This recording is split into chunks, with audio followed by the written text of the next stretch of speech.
Good morning. My name is Dorisme. Today is June 1st of 2017 and I will be interviewing a professor at Valencia College by the name of Adrian Matthews. She is a professor of political science division of behavioral and social sciences. Um, So what was the question again? First question is, what is your current job title and position, and how long have you been in this title? I mean, this role. Well, my current job title is Professor of Political Science, A professor.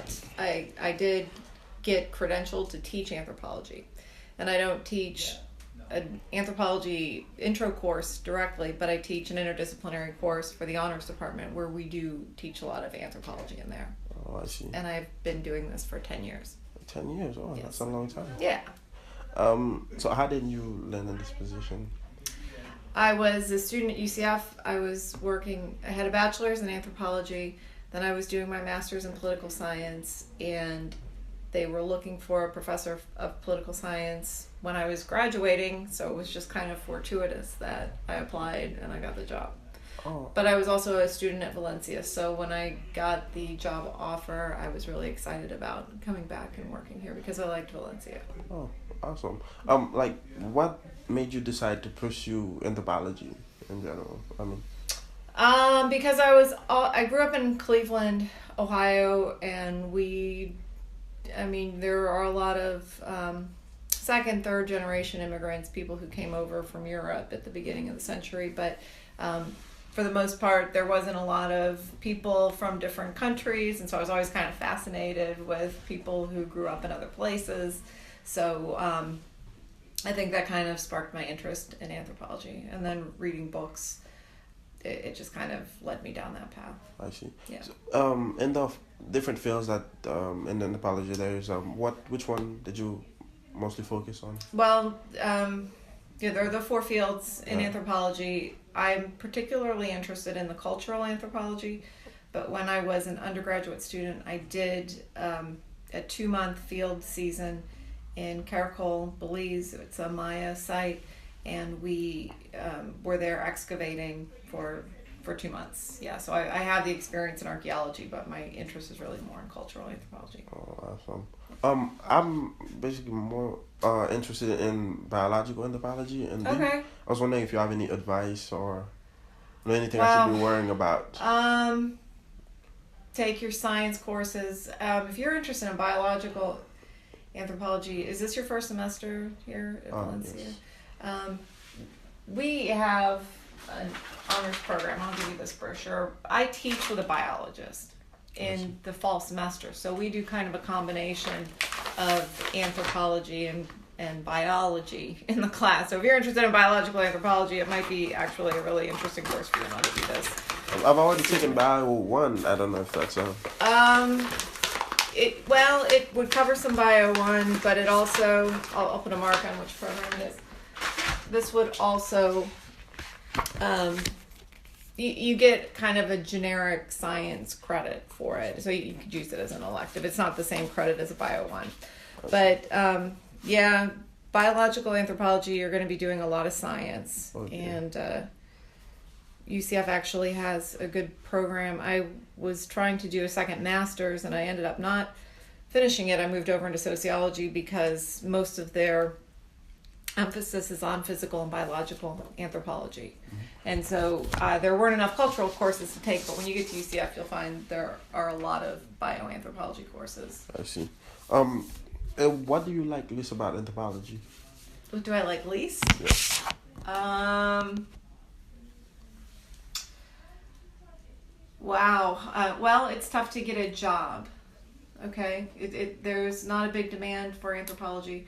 I mean, you saw when you're trying to find an anthropology professor, we don't even have enough classes running to have a full-time person teaching anthropology.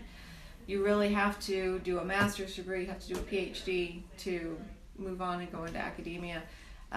The other thing I would say I don't like about anthropology is the people in the field aren't very diverse, so you don't get a lot of I don't know, you tend to work too much with people that are like you and have kind of the same points of view rather than kind of being challenged and learn from others. Well, I think I'll be one of the first because I'm like a jack of all trade. I'm like a jack of all trade. I'm everywhere. Yeah. Are you American? No, I'm actually Asian. You're Haitian? Yes. Yeah, I can tell you also that there's a need to get more people from other countries, people with different backgrounds into the field. So yeah, there's definitely plenty of opportunity for you. I was looking at the jobs and the many things that you can find, and I actually wanted to be a professor instead of working in the field because I'm pretty sure there would be enough jobs. Well, in anthropology, you kind of have to do both, right? So if you're a professor at a place like Valencia, you don't have to because our job is primarily teaching. But you'll find when you go to UCF, a lot of these professors, they will teach in the fall and the spring, but then they are off doing their work. One guy that was in class with me, he's now doing his PhD at UCLA, he would go to Sicily because he was interviewing people who were in the refugee camps, people that are coming in from Libya. So he would do that field work, but then he came back and he would teach classes. Yeah. I mean, that's actually fine. I was worrying about it because of the jobs, having enough jobs to go around. Find a good mentor. Once you get to UCF, you want to start connecting with someone. I can tell you that Professor Lana Williams, she's really pretty awesome. You want to write it? Lana, Lana Williams. She does a lot of bioanthropology, and this is one thing with the field is you want to start early getting into those opportunities, making the connections.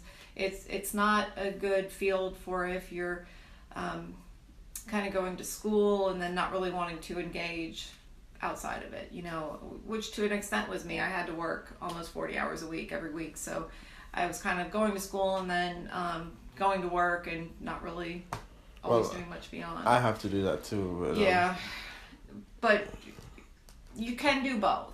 You can do both, but you just want to start early. That's the point. Make yourself known. Don't be afraid to go and talk to professors and ask questions, stuff like that. Those are kind of the keys to being successful. Nice. Okay. Yeah. Can you please describe your career path? All the things that you've gone through to get to. Yeah. I'll give you the brief version. It's not that interesting, but I did my master's a little bit later. I went back to school when I was 30, so I graduated with my master's when I was 32, 33. That's when I got the job here. But like I said, I always worked. So I worked at McDonald's for 7 years, and this was while I was in college. I was in management there. I worked for a coffee company kind of before Starbucks got big. They had, other coffee companies around here, and I did management for them. And I found that, a lot of people say, well, those jobs aren't really contributing to your career path, but those jobs provided me insurance. They taught me a lot of leadership skills. So I felt like the things I learned about managing people at McDonald's or a coffee company really helped me to be able to manage a classroom. Content and stuff you learn. It does, because you learn how to cope with people. Be basically a leader that everyone look up to. Yeah, you learn how to try to motivate people who don't necessarily want to be there, right? Yeah, and also when you learn how to smile at people just for no reason, because you basically don't know what their day are like, and they come in the classroom, you don't know how they feeling or anything, and you just exactly. Yeah. So I always think those types of jobs are valuable. I think my work, I know I said it's not a good field to work and just completely check out of school, but you do what you can, you get your face in there. But I think those jobs are so important. Okay. Do you find it pleasing? Do you like it? The anthropology. I love working here. Yeah. And working here. I love teaching the class. Actually, I was just responding to my colleague. We're planning the class for the fall, and I absolutely love having the opportunity to teach anthropology. When I went on that dig, I realized living out in the field for 2 months wasn't really for me. Now, this was back in the 90s, and we were in a remote mountain area in Belize, kind of on the Guatemalan border. You got mail once a week. There was no phone, nothing. It was completely kind of like... I actually want to do that for some reason. It is a great experience, but I learned it just wasn't for me. Yeah. It's actually, I want to do that. Just go in a remote mountain and live for like a few years, maybe. Then you would be good for the job. Yeah. I don't know. I think it's better now too that you can have more communication. They have better cell phones and satellite. We didn't have all that, so it was literally disconnected. I'm actually not a technology person. Okay. I hate the fact that we have to do math over the computer. Okay. I like having paper much better. Okay. No, it's I don't mind all the problems, but just give it to me on a paper. Yeah. That way, I'm like, I can do it all throughout the day, and I won't get flustered, tired, or anything, or tired of it or anything. I But can understand that. when it's on the screen, I have to click, and then it's annoying. Yeah. Yeah. Well, that would be all, and thank you. Something else you might want to think about with anthropology is how long have you lived here? Roughly 10 years. Okay, so you've been here a long time. Haiti, as you probably know, they have a lot of those NGOs, the non-governmental organizations set up there, and a lot of anthropologists end up working in those, and they do pretty well, money-wise.